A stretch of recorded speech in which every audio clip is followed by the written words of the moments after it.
de divulgação dos livros, que foi feita semana passada, continua de pé, tá? Quem quiser pegar livro para levar para alguém, né? Dentro dessa proposta de entregar um livro e falar que faz parte de um grupo que está com essa tarefa de distribuir esses livros mediante contribuição voluntária, tá? Entrega um envelope e fala para a pessoa, se ela não quiser contribuir em dinheiro e te entregar para você trazer e depositar aqui na caixinha de coleta, tem a opção de fazer algum depósito para a conta corrente destinada à manutenção dessa cota, muito obrigado, Júlio, de distribuição mediante contribuição voluntária, tá certo?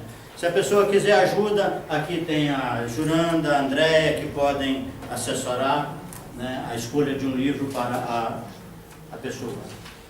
Eu também quero lembrar vocês que sábado às 10 horas da manhã, na livraria Novos Rumos, vai ter um lançamento dos livros, tá certo?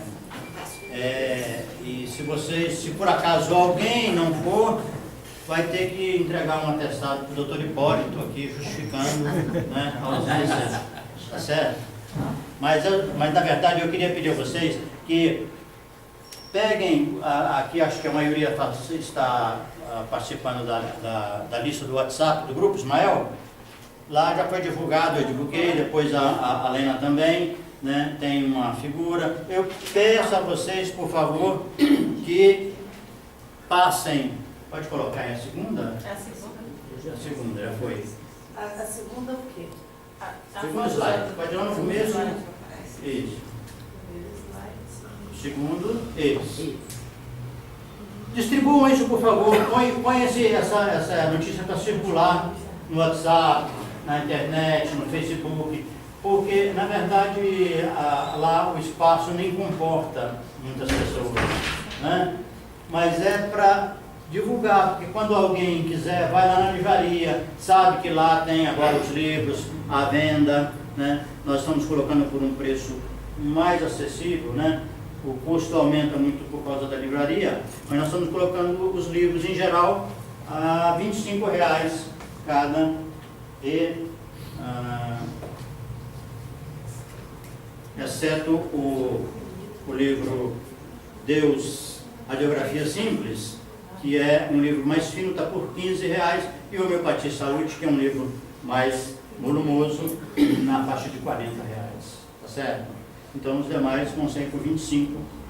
E agora, no início, ela vai, a livreira lá, que é a nossa amiga Cleide, disse que vai colocar até por um preço menor, para dar um start, dar um começo nesse projeto. Tá bem?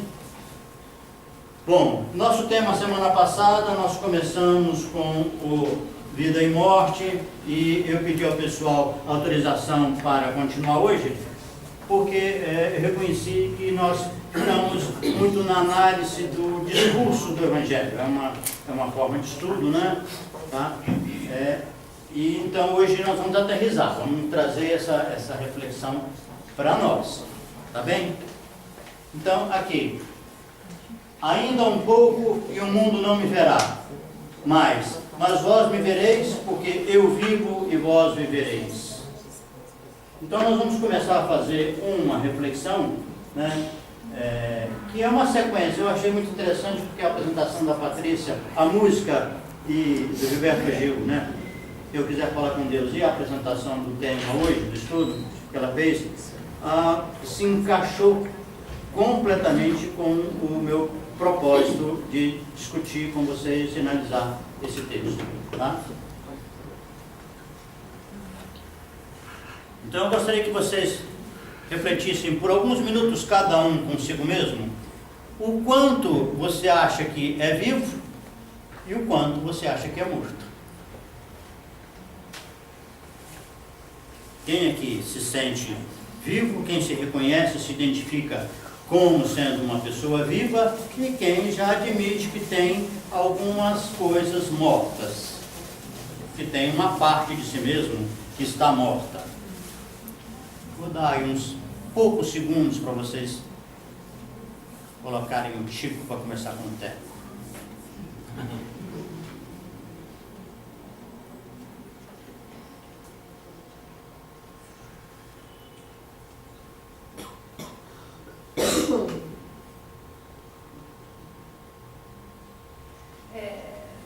Às vezes algumas coisas ficam também por um tempo adormecidas, né? Não necessariamente mortas, elas estão adormecidas e elas ressuscitam. Ela está morta, mas ela volta à tona. Certo. Tem uns períodos assim. Então, a primeira reflexão que a gente faz em cima da sua fala é que coisas adormecidas estão temporariamente mortas. Certo? Bom, tá claro, eu vou refrescar a memória de quem estava aqui a semana passada e falar um pouquinho para quem não estava. Quando Jesus disse isso aqui, vós me vereis, porque eu vivo e vós vivereis, ele estava conversando com pessoas num corpo. Ele estava se dirigindo, especialmente, digamos assim, para pessoas reencarnadas. É claro que tinha espíritos ali também que podia, talvez, a carapuça servir para eles.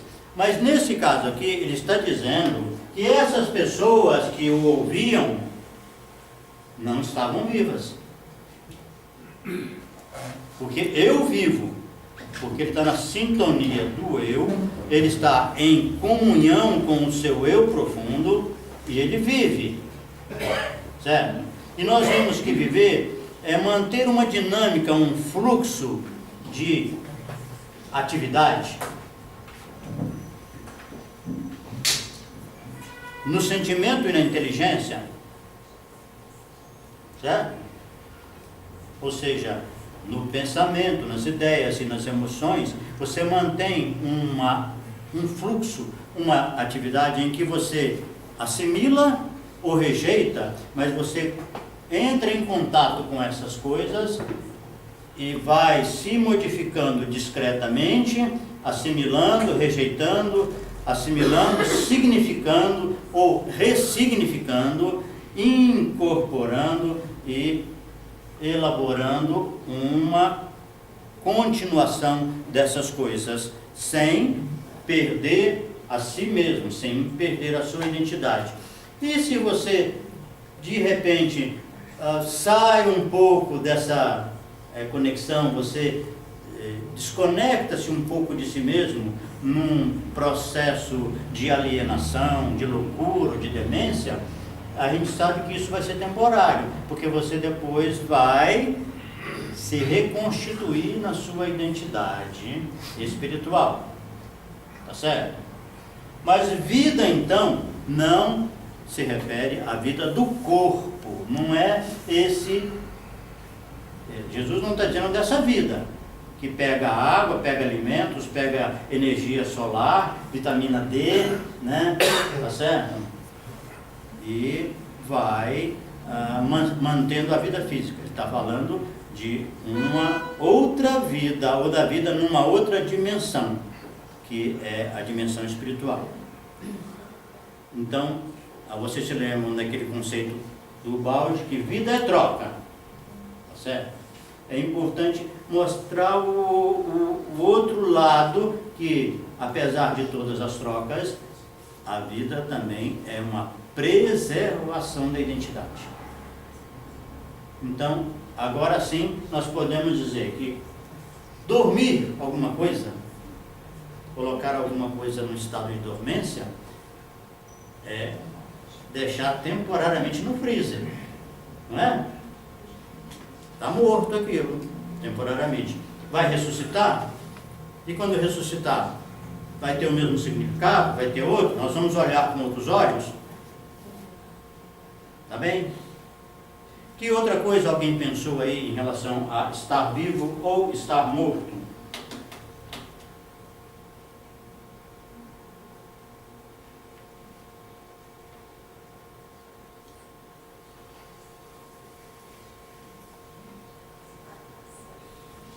Pode falar, Lázaro. A língua está coçando. Ah. Quando ele ia vir, Isaías disse para nós: virá aquele que vos falará e vocês não ouvirão, porque vocês têm ouvido e não ouvirão, têm olhos e não verão. Quer dizer, nós éramos considerados naquela época, até hoje, porque nós ainda não entendemos o que ele nos disse, por isso estamos aqui em busca do crescimento e do aperfeiçoamento, de principalmente entender isso aí que ele falou, porque naquela época nós éramos mortos-vivos. Nós caminhávamos sem direção, como caminhamos ainda hoje, sem direção, porque nós ainda não entendemos. Ainda um pouco e o mundo não me verás. Quer dizer, até são poucos os que acreditam que nós veremos, que trazemos ele aqui dentro do coração. Mas vós me vereis, porque eu vivo, ele vive. Ele desencarnou, depois tornou a reencarnar, ressuscitou para nós. E vós viverei, quer dizer, se nós acreditarmos nele, se tivermos essa crença fiel, essa conexão do eu superior, nós vamos ver ele todos os dias, depende só de nós. Mas naquela época lá atrás nós não entendíamos isso. Por isso ele disse que iria mandar um outro para nos dizer isso aí que você está tentando nos trazer hoje, que João escreveu para nós.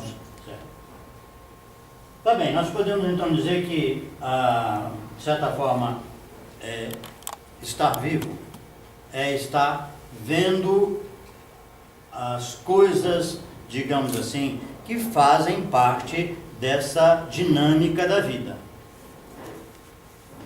Certo?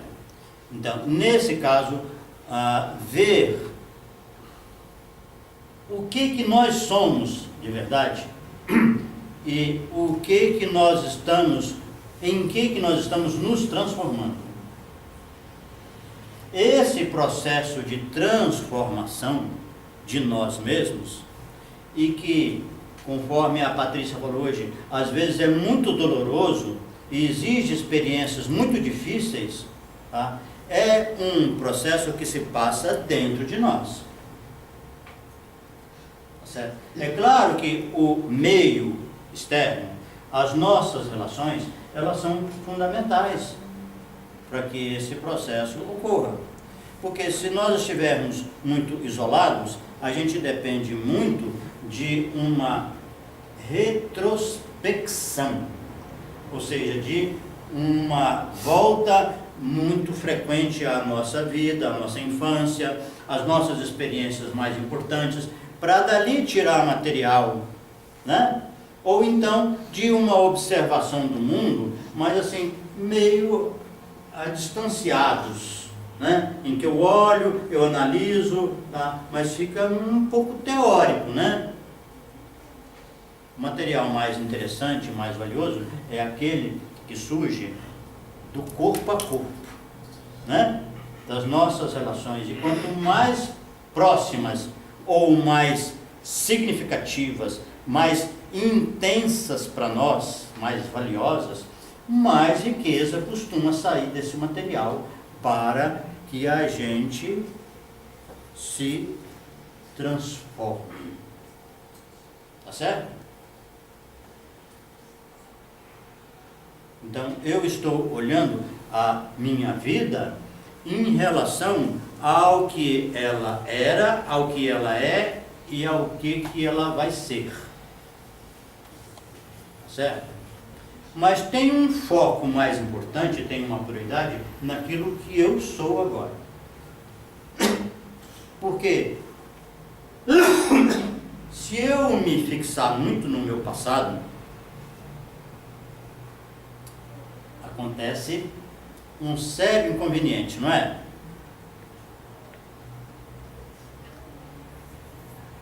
Muito, né? O passado não volta, não tem jeito. Não volta. Aí você fica lá parado e eu fico parado lá e é Deus. Né? É por isso que numa das definições de o reino de Deus, Jesus Cristo fala que o reino de Deus é semelhante a uma pesca, em que você tira peixes novos e peixes velhos, né? Ou seja, se você considerar que a vida é uma pescaria, tem peixes que não servem. E você tem que jogar fora. Ele diz que você lança fora esses peixes. Mas se foi muito bom esse passado, algumas pessoas não conseguem se desvencilhar desse passado. Muita saudade, muita nostalgia. Bom era aquele tempo que eu morava na casa dos meus pais. Ali era o paraíso. Lá na minha infância, porque a gente quando reencarna, a gente contrai, né?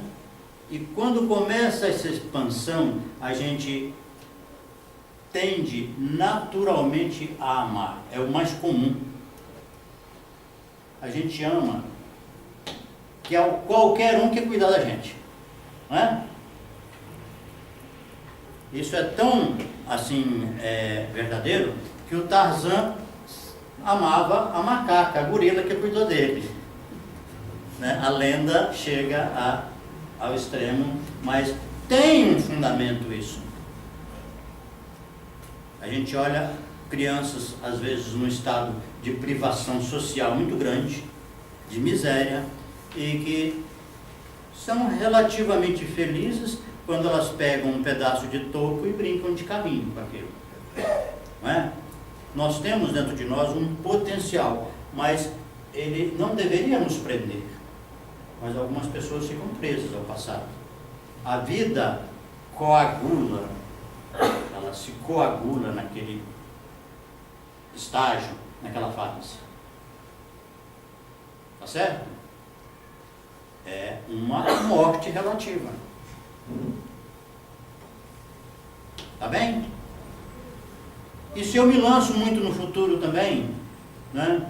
Se esse presente não está me satisfazendo, não me alimenta, não me nutre, e eu começo a me jogar muito para o futuro, a criar fantasias, projetos de que em tal situação eu vou ser feliz, quando eu tiver isso, quando eu tiver aquilo, quando eu conseguir tal coisa, quando eu realizar tal façanha, né?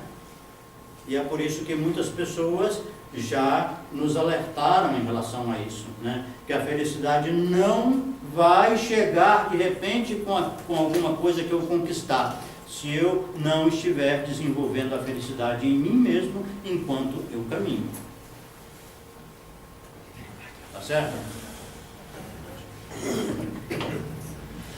Então, esse deslocamento no tempo, para trás ou para frente, ele arranca um pedaço da nossa vida. Tá certo? Então, nós temos o presente como sendo a nossa possibilidade principal de estar vivos. Isso que chama presente. Uhum.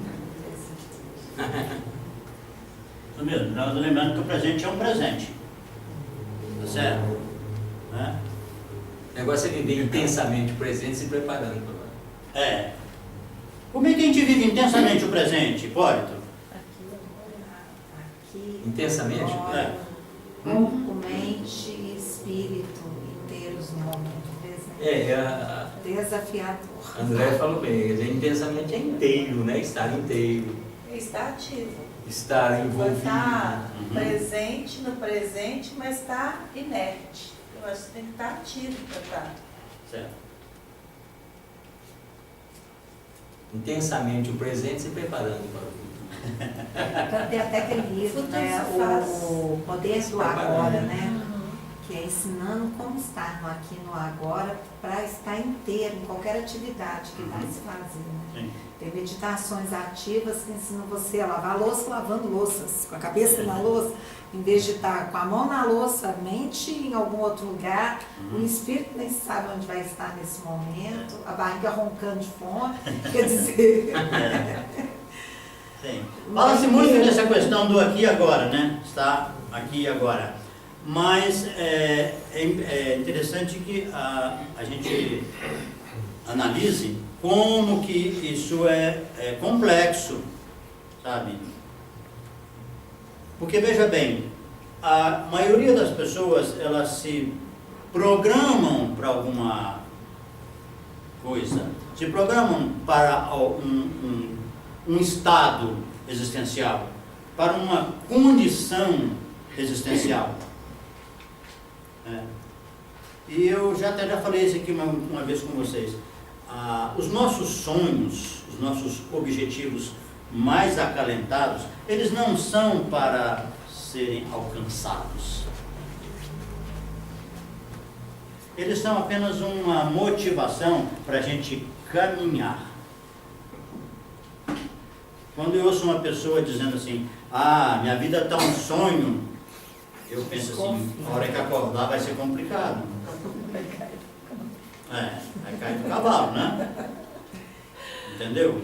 Porque a realidade, na imensa maioria das vezes, é diferente daquilo que nós planejamos. Ou idealizamos.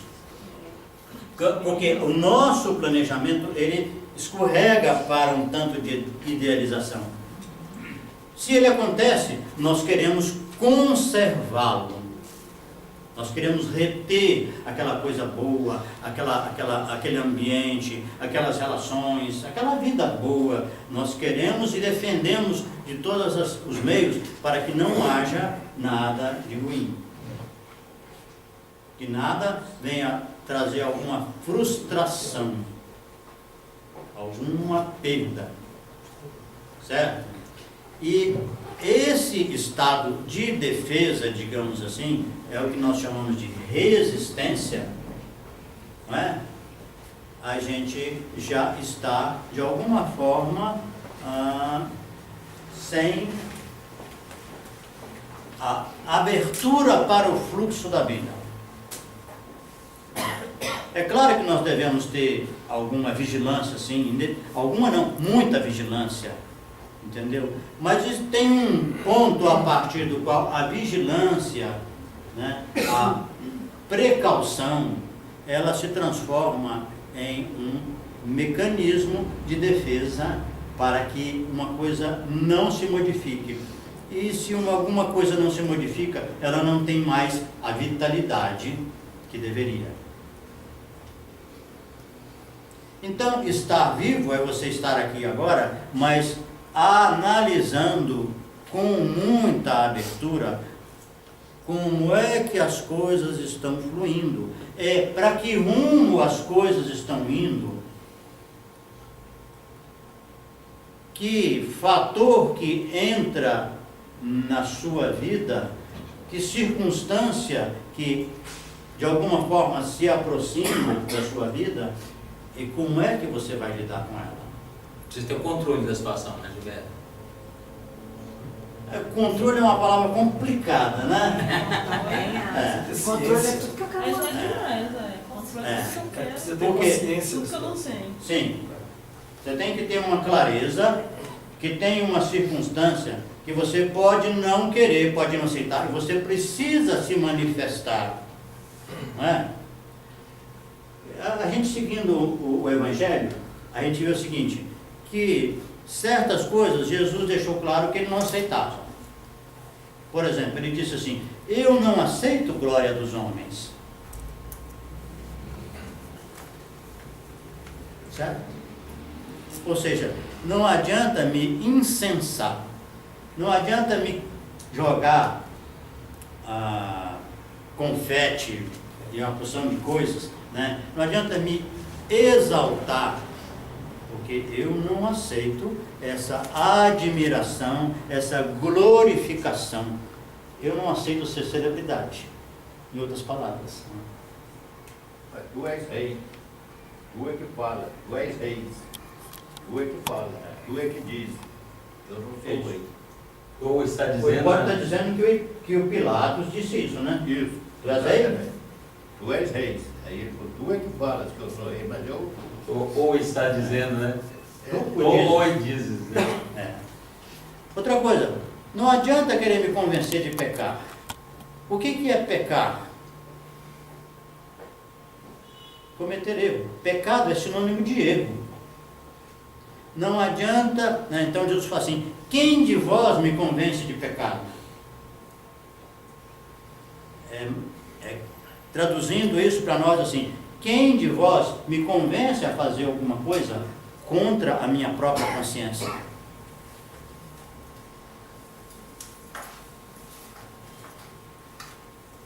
E também uma resistência clara dele à mentira, à hipocrisia. Então, a nossa vida, ela pode ser muito aberta para as relações, para a troca com o meio, e a gente ser claro em relação a coisas que a gente não admite, que a gente não concorda. Certo? Com uma diferença muito grande em relação a essa atitude com aquela que eu chego a te proibir de você fazer. Não, isso é um outro passo que ele também não dá. Eu não aceito uma coisa, não aceito outra, não me envolvo com determinadas atitudes, não adianta você tentar me desviar que eu não vou. Mas você faz se você quiser. Eu não recomendo, eu digo para você, olha, se você fizer isso, você está arcando com graves consequências. Mas, se você quiser fazer. Por isso que eu costumo dizer que a relação de Jesus com Judas é uma das relações mais interessantes e mais ilustrativas do Evangelho. Ele adverte Judas, ele fala, você está fazendo as coisas depressa demais. Ai daquele por quem o Filho do Homem é traído. Então, assim, não entendam que você está aberto para as relações, significa que você se submete ou que você vai ficar sempre numa postura de respeito. Tá certo? Ou seja, você respeita a escolha do outro, mas você se manifesta. Tá certo? É uma coisa que nós vamos discernir bem. Isso é vida. Nós estamos falando de um sujeito que para nós é uma referência em termos de sabedoria, um sujeito iluminado. E como é que ele vive? Como é que ele se expressa? Como é que ele se posiciona? Tá certo? Então, se nós estamos vivos, nós estamos nessa dinâmica. Isso significa que nós estamos sujeitos a mudanças importantes na vida. Porque a nossa função, o nosso posicionamento, não é conservar. Quando fala conservar alguma coisa, a gente sempre lembra da múmia, né? A múmia é uma coisa fantástica em termos de conservação. Não é mesmo? Não.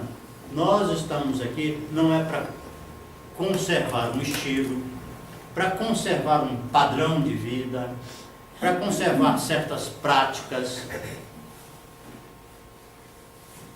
A Patrícia cutucou nesse detalhe. Não é uma manutenção de um estilo de vida que nós fazemos que vai mostrar que nós estamos na vivência de uma vitalidade. Porque muitas vezes essa conservação ela entra num quadro de rotina. E a rotina muitas vezes é a perda dessa consciência, dessa relação com a própria execução da sua atividade. O nosso trabalho, por exemplo, nosso trabalho profissional, é preciso que a gente tenha muito cuidado, porque senão ele entra numa repetição. numa rotina. E aquilo é enfadonho para qualquer criatura. É uma morte.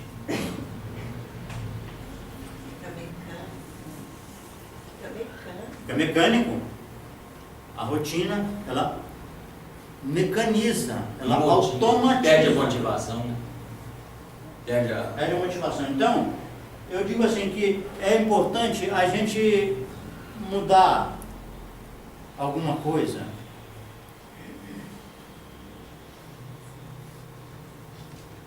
Muda o penteado. Vocês notaram que eu cortei o cabelo essa semana? Semana passada para agora? Parou a barba. Aparei a barba. Né?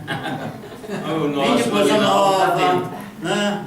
Tá certo? Embora é antiga, mas eu tirei lá do fundo do baú. Tá certo?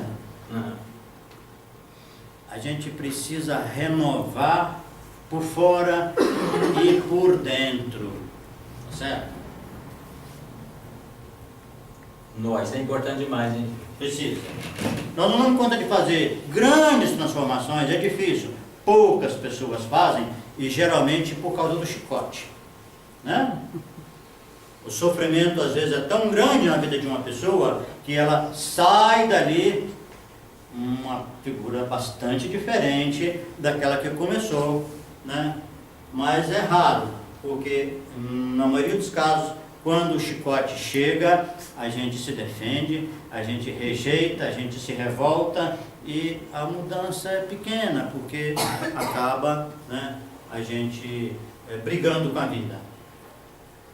Quando a gente quer muito uma coisa, quer demais, né, e aquilo não vem, aquilo não acontece, e você continua. Porque o nosso desejo é uma oração enviada para o universo. Eu quero muito, eu anseio, eu aspiro aquilo intensamente. Eu estou mandando essa mensagem para o universo. E aquilo não vem, não bate na minha porta. Não me chega, e eu continuo. Entra ano, sai ano, entra ano, sai ano. Se aquilo não vem, nós temos que entender a linguagem da vida. Sim, alguém ia falar? Eu perguntei a Gilberto, por que será?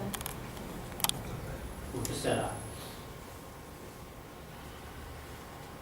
Por que será? Será que dá dentro da gente que não devia? Não é? É porque nós estamos em dissintonia com a vida, né? Às vezes, vem de uma certa forma, a pessoa não percebe, porque ela está tão obcecada Também. com aquela maneira que ela não percebe as outras. É obstinada. É. Ela quer que seja de um jeito, só pode ser daquele jeito. Né? Aí bate as portas e ela não ouve a pancada, as batidas, né? Ela ou eu, né? Pode ser. Tem que falar de mim, né? É Só você. sei falar de mim. Ou então, digamos assim, ela não vê que aquele processo, né, aquele caminho que ela está seguindo e que aquilo não vem, é um caminho de realização para ela. Tá? É claro que isso é muito complexo, né, sabe? Porque a gente precisa pedir. O Evangelho nos recomenda: pedir e obtereis. Mas o Emmanuel nos diz, através do Chico Xavier, que alguns pedidos demoram séculos para descer do céu à terra. Também não é só pedir de braço cruzado, né? Tem um trabalho interno de conquista, tem um trabalho externo de buscar, né? O que é um pedido, o que eu faço? Porque nós já estudamos aqui a forma de pedir, tipo certo de desejar algo e um tipo errado de não desejar algo, de desejar algo. O tipo certo é, eu desejo, mas eu me me observo, eu vejo quais são as minhas motivações positivas e negativas, eu vejo como que eu estou, se eu estou querendo pagar o preço daquilo que eu desejo, né? Porque para conquistar algo eu preciso às vezes deixar de fazer algo em prol daquela minha conquista. Ou seja, eu só tenho o que eu mereço. É, mais ou menos isso. É. E também eu acho que a gente tem que sempre lembrar, quando se pedir alguma coisa, de falar, né, que seja feita a vossa vontade. Isso. Porque, Bacana isso. porque é Deus que sabe o que é o melhor pra gente. É. Então, às vezes, a gente pede tanto uma coisa e vem de uma forma diferente do que a gente pediu, mas é porque aquele caminho era melhor para você, naquele momento. Perfeito. Se a gente analisar bem a trajetória de Jesus Cristo, a gente vê exatamente isso. Né? Não é? No final da vida, o que ele faz? Ele pede para Deus para passar o cálice. Chama os apóstolos para orar com ele, eles dormem, ele chama mais uma vez, eles dormem, chama uma terceira vez, eles dormem, aí ele, então, estou sozinho mesmo, tá certo? E ora. Né? Bom, o que acontece? Ele não é atendido, não é? Porque o cálice não passou. E aí? Ele ficou resmungando? Ficou aborrecido com Deus? Ficou emburrado? Porque Deus não ouviu? Não. A trajetória de vida dele, o projeto de trabalho dele, não tinha, digamos assim, não admitia certas concessões. Não dá para você negociar certas coisas, né? Quando você tem Outro dia eu olhei o significado de conceder. Você sabe que é dar o seu direito ao outro de fazer o que é seu. Então, dar seu direito ao outro. Sim. De uma forma mais literal, digamos assim, conceder a gente pode dizer que é ceder com. Né? Você cede com Ceder alguém, com. você cede para alguém. Você, tá certo? Você serve com determinadas condições. Também. Jesus Cristo não fez isso, não é? Ele não abriu mão do sábado. Eu também já comentei com vocês, né? Ele podia ter colocado uma plaquinha lá na casa do Pedro, né? Dizendo, olha, atendemos de segunda a sexta, né? De domingo a sexta. Sábado não. Sábado é dia consagrado ao Senhor. Como isso para ele era uma convenção, ele nunca abriu mão disso. Porque para o espírito livre, as convenções são uma perda inútil mesmo, uma coisa sem sentido. Tá certo? Então, estar vivo é você estar bem ciente das suas escolhas, das suas prioridades, daquilo que você não abre mão, daquilo que você não negocia. Tá certo? E você continuar na sua trajetória. Se você não vai realizar os seus sonhos, é porque o meio, a lei permite a outros que eles façam uma oposição, que eles te prejudiquem. E é por isso que Jesus também disse que o reino de Deus é tomado pela força. Então, vida nesse caso é você assimilar o prejuízo, assimilar a frustração. O que seria o tomado pela força? Por exemplo, digamos que nesse momento agora nós temos tantas propostas espiritualistas no mundo, né? E algumas elas absorvem muitas pessoas porque elas fazem elas aviltam, por exemplo, a figura da espiritualidade de Jesus Cristo. Por exemplo, elas propõem uma espiritualidade sem Deus, entendeu? E elas se projetam no mundo. Se você quiser fazer um trabalho genuinamente solidário, de amor, de dedicação, de assistência e de orientação espiritual, você vai se confrontar com essas propostas, sabe, que arrebanham muita gente e que são distorções. Elas distorcem o bem, distorcem a solidariedade, a assistência fraterna, entendeu? Distorcem a espiritualidade, né? E quando você pensa em pessoas que acreditam na sobrevivência do espírito, nas relações entre desencarnados e encarnados, e não acreditam em Deus, você vê assim que é uma coisa complicada para o meu pensamento, como é que a pessoa administra um universo desse, entendeu? Quais são as leis que vigoram na ausência de Deus? Mas as pessoas fazem isso, entendeu? Então, tá claro? Claro. O que importa, na verdade, é o seguinte, é que nós, para estarmos vivos, nós temos que interagir com o resultado da nossa colheita. Ela pode ser desfavorável, ela pode ser ruim, ela pode ser péssima, mas se nós fizermos com intenção, com boa intenção, com vigilância, com cuidado, com esforço, com trabalho, com estudo, para entender melhor essas coisas, e mesmo assim, né, não tivemos êxito, tivemos foi insucesso, fracasso, frustração, adversidade, é preciso colher essa lavoura também. Gilberto, mas lá atrás, quando você disse o que é o presente, é a semeadura. É o agora, o presente agora é que você está semeando. É isso aí que você está...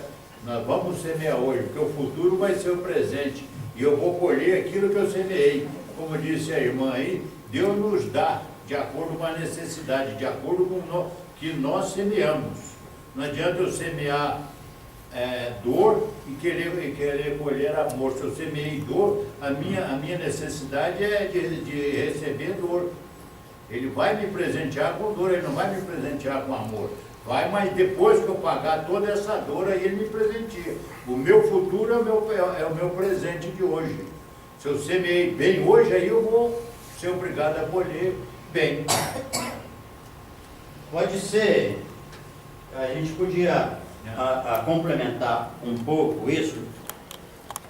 Eu vou falar uma coisa que é autobiográfica.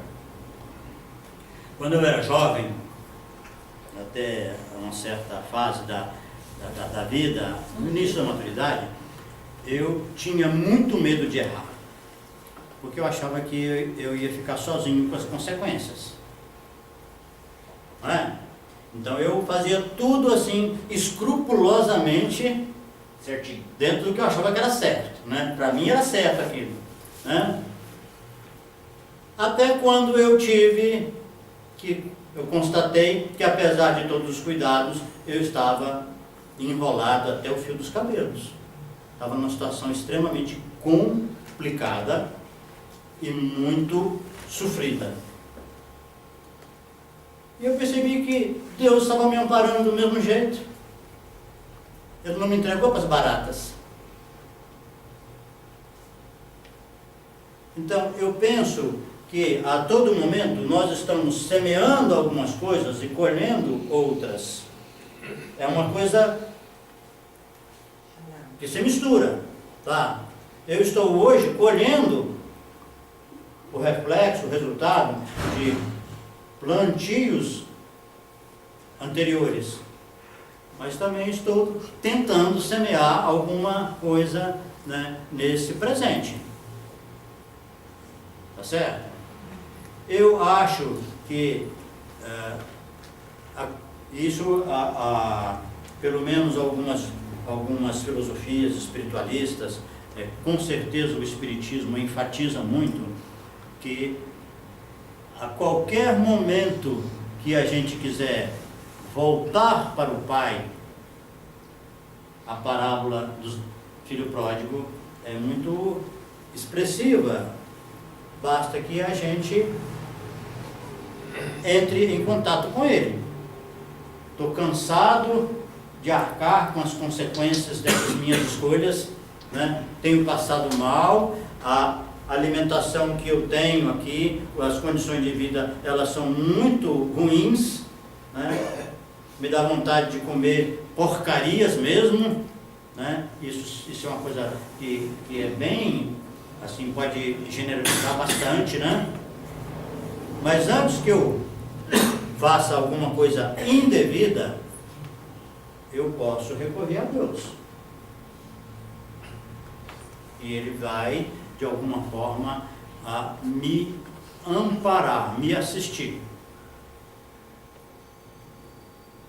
Tá certo? É importante nessa hora que a gente tenha olhos de ver, né? Que a gente não se prenda, digamos assim, eu não posso decretar a forma como Deus vai me amparar. Interpretar? Não posso decretar.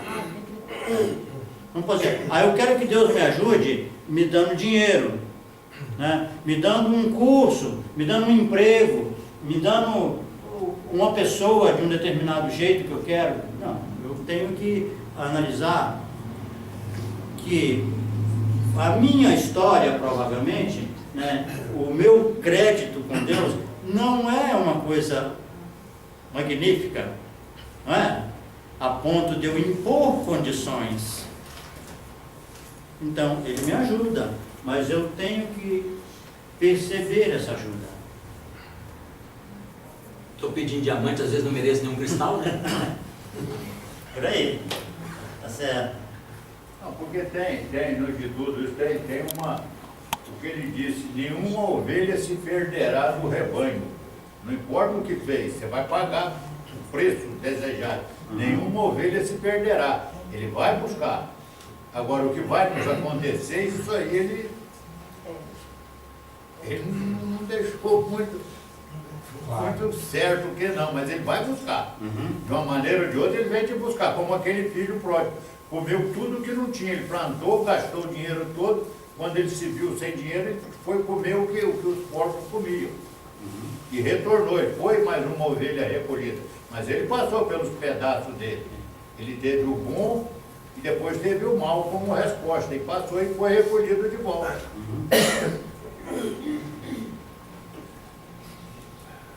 Então, é preciso que a gente, dessa letra da música que a Patrícia trouxe, que é uma letra fantástica mesmo, eu só faço uma ressalva.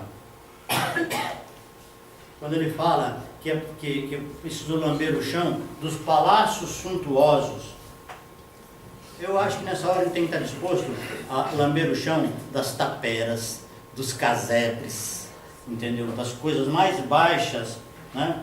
Como disse o Gandhi, que o buscador da verdade, ele precisa estar disposto a ficar abaixo do pó para ser pisado pelos homens.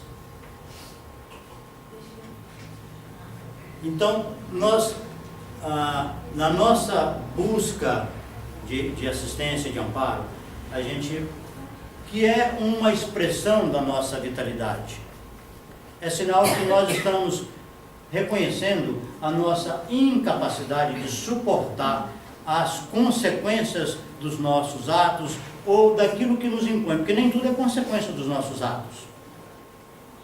A parábola do joio e do trigo mostra claramente que alguém planta o joio no meu quintal. Certo? E não deve arrancar não, deixa lá. Deixa lá. É claro que alguma vulnerabilidade existe nessa pessoa, que nós todos temos. Se nós somos seres de relação também, né? Seres gregários, tem cadeira aqui, Simone. É sinal que nós estamos abertos para as relações.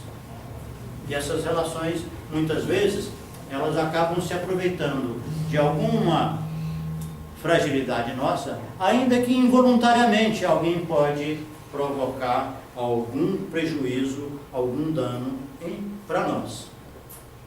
Tá certo? Mas eu penso que estar vivo não é apenas a gente se sujeitar a isso, a gente se entregar passivamente a essas consequências, né? Tá? Se é sabedoria você esperar um tempo, depois que, digamos assim, o mal está colocado, não tem como você brigar contra ele. Isso reflete muito na história da cabana, que ele fica, né, tentando lutar com Deus para poder, sim, no julgamento, e aí ele mostra, tem bilhões de pessoas vivendo, bilhões, né, no mesmo mundo. Então, infelizmente, não dá para julgar nenhum. Até quando você vai julgar você mesmo,